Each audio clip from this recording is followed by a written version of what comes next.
Брайан, тұр. Мен сенің ағаңмын ғой. Далада қар жауып тұр, бүгін қарлы күн. Мені не үшін ояттың? Қызықтан құр қалғаныңды қаламай. Қандай қызық? Қар лақтырып ойнаймыз. Кім дөп тигізеді екен? Абайла! Тура тиді. Дөп тиді. Аяғымның саусақтарын сезбей. Ұшып барат. Кек алам. Жолбарыстың қаһары. Ол ашулана бастады.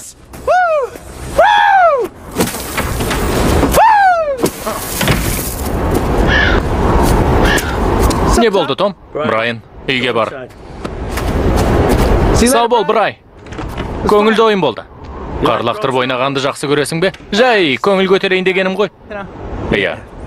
Ал, маған лақтыршы. Жарайт. Сен бұған басыңды қатырма. Ойын аяқталды. Қане, өзің айтпақшы қызық болсын. Далада күн суық екен, ойнағым келмей қалды. Қойш енді, қажеті жоқ. Қане, лақтыр. Жарайт, біреуін лақтырайын.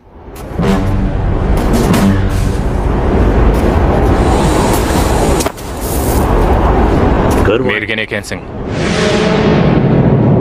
Енді менің кезегім. Жоқ! Міне енді қызық болды. Тағы да ойнағың келсе мені шақыр. Мұз лақтырмаймыз деп келістік қой. Рас па?